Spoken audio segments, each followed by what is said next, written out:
All right, buckle up, everybody. We're going deep today. Deep into Franz Brentano's theory of judgment. This one's a head spinner even for, seasoned philosophy fans. Definitely going to bend your mind a bit. Oh, yeah, for sure. Brentano, just to set the stage, 19th century philosopher. Came up with some really wild ideas about how our minds actually work, how we think. Ideas that are still, hotly debated today in philosophy departments, all over. So before we get too far, let's make sure everyone's on the same page. When we say judgment, we're not talking about, judging someone's fashion choices or anything. Right. We're talking about the mental process of deciding whether something's true or not, accepting it or rejecting it. That's Brentano's judgment. And our guide for this deep dive is, as always, the trusty Stanford Encyclopedia of Philosophy. So, hardcore stuff. Absolutely. We're going by the book, so to speak. And one of the most brain-bending things Brentano proposed was that just perceiving the world, like even seeing a tree, is already a form of judgment.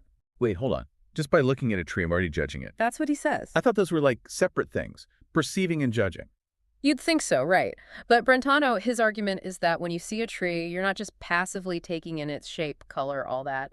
You're actually acknowledging that, hey, this tree exists. And that acknowledgement, that's a very basic form of judgment. Okay, I think I see where he's going with this. But can you break down the difference between, having a mental image of something versus actually judging it to be true? Yeah, that's key. Brentano, he uses the terms presentations and judgments. So a presentation is just having the object in your mind. Like, close your eyes, picture a red tree. Got it. That's a presentation. But a judgment goes further. It's saying yes or no to whether that red tree exists in the world. Ah, okay. So even just seeing, perceiving, it's not just passive input. It's an active mental act of basically confirming reality. Right. And this challenges the way we usually think about perception, right? We think we're just taking in information, but Brentano's saying, no, we're actively engaging with it, even at that basic level. Wild. This is already getting wild. And it gets wilder. So he also says we don't perceive by listing off an object's properties in our heads. Instead, the act of perception, boom, it's a judgment in itself, even before we analyze anything specific about the object. Okay, but then how do we say something doesn't exist without, bringing it to mind first? That is a great question, a real brain teaser. And Brentano, he wrestled with it too. His answer is, when you say something like unicorns don't exist, you're not conjuring up a non-existent unicorn to judge. Right. What you're actually doing is rejecting the entire concept of a unicorn, saying it's not worthy of being acknowledged as real. So it's not about judging a thing, it's judging the concept and saying, nope, that concept doesn't match up with reality. Exactly. And this ties into another one of his big ideas. There are no negative properties. Things only have real properties, not the lack of them. So a rose is red, not blue, even though technically it's both. Right, exactly. It's about focusing on what is, not what's missing. And see how this starts to connect to other areas of philosophy, like metaphysics. What's really real? Okay, so judgment, this basic mental act, it's the key to unlocking all sorts of things. It is. But let's bring it back to logic for a second. Brentano, he took this idea of judgment and tried to simplify traditional logic with it. Right. He wanted to boil down all those complex logical statements into simpler ones. Yeah. About existence. Exactly. Find the most basic unit of thought, basically. He even wanted to revamp the square of opposition, which is Logic 101. Yeah, I vaguely remember that from college. He thought by reducing everything to statements about existence, we'd get a way clearer, more accurate picture of how our minds really work. But didn't he later change his mind about that? Something about double judgments. Mm-hmm. Oh, he did, which honestly makes him even more interesting, right? Brilliant guy, but not afraid to admit when he might be wrong. He realized that some judgments are more complex than he initially thought. Double judgments. Okay, now you've got to tell me more about this. Let's stick with the rose. That simple sentence, that rose is red. Brentano realized it actually involves multiple judgments happening at the same time. Whoa, my mind is officially blown. Break it down for me slowly. Okay, so first, there's the judgment that the rose exists. That's the existential part. Then there's the connecting of redness to that specific rose. That's what he called predicative. And then, boom, those two judgments are fused into one.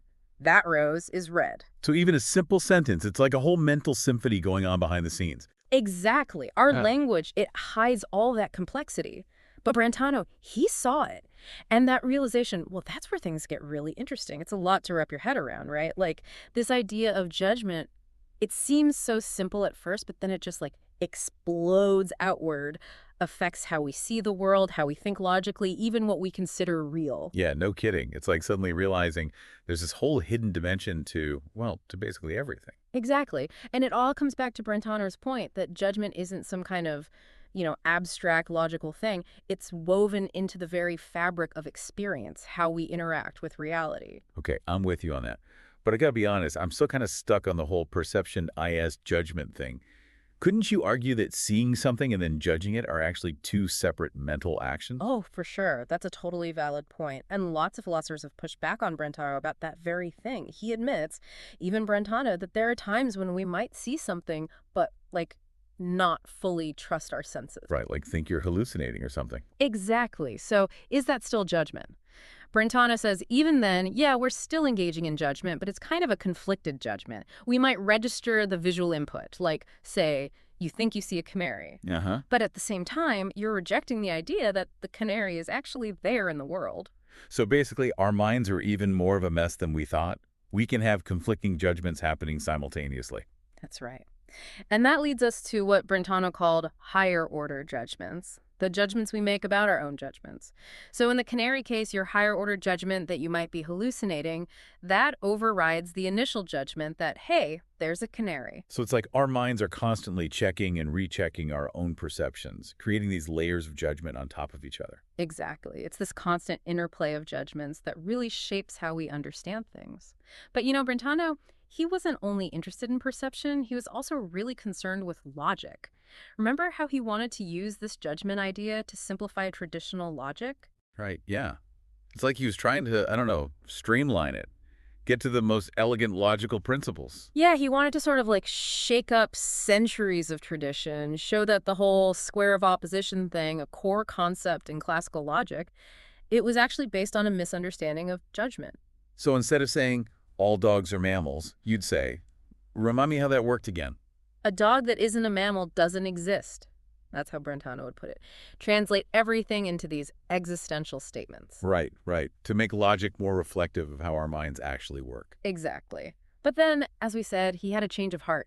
Those pesky double judgments came into play. Yeah, he realized his initial approach was maybe a bit too simple. Right. Brilliant as he was, Brentano wasn't afraid to say, hey, I might have been wrong about this, and those double judgments, well, they forced him to rethink things. So remind me, what exactly are these double judgments? Well, he started to see that statements like, the rose is red, they're not as simple as they seem. There are actually multiple judgments happening at once. He called them double judgments because they combine an existential judgment like, the rose exists, with the predicative one like, it's red. Okay, so it's two for the price of one.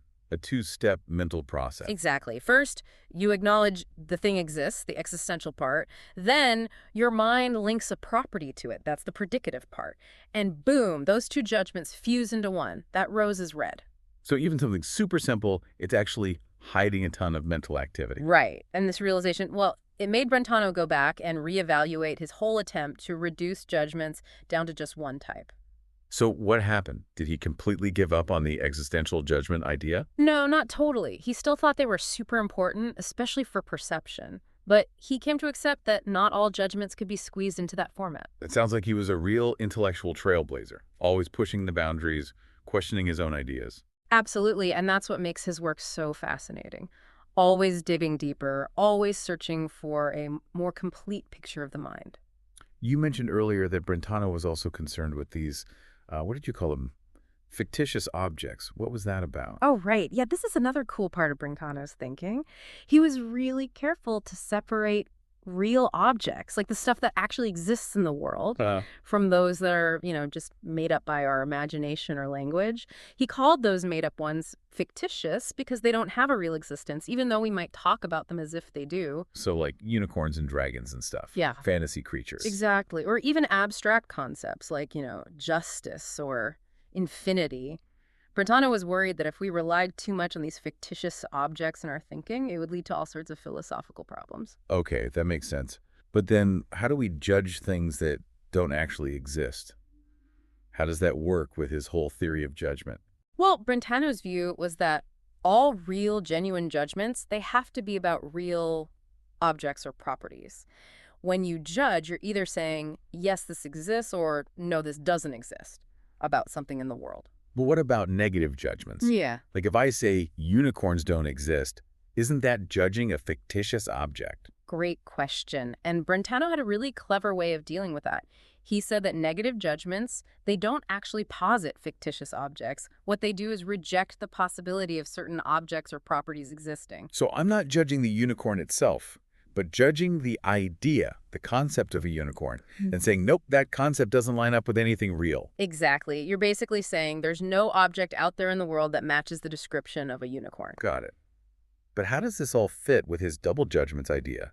I'm starting to see how all these different parts of Brentano's philosophy, they kind of connect with each other. Right. It's like a big puzzle. So he realized that some judgments, especially those with negative terms, they could be interpreted in a way that seemed to smuggle in fictitious objects. For example, some dogs are not brown. It kind of sounds like you're talking about a category of non-brown dogs, as if those were real things. Yeah, like you're just making stuff up. Right. So Brentano used his double judgments idea to get around this problem. He said a judgment like that actually involves two separate judgments. First, acknowledging that dogs exist, then denying that the property of brownness applies to all of them. Ah, so you're separating out the existence claim from the negative part. Exactly. Brentano was always super careful to make sure his theory stayed grounded in reality, didn't want to get lost in a world of make-believe entities. Only real things could be the target of our judgments. This is all starting to come together now. It's like Brentano's theory of judgment, it's not just some isolated thing. It's connected to his ideas about logic, about language, even about what's real and what's not. Exactly. It's a whole philosophical system, all the Yeah. pieces fitting together. Well, I gotta say, this deep dive has been pretty intense so far. But I'm sure our listeners are on the edge of their seats waiting to hear about the final piece of the puzzle. Judgment and truth. Yeah, that's Cool. where it all comes together. That's where things get really, really interesting. All right, so we've talked about how judgments shape our perceptions, how they play into logic, but where does truth fit into all of this? How did Brentano connect those dots?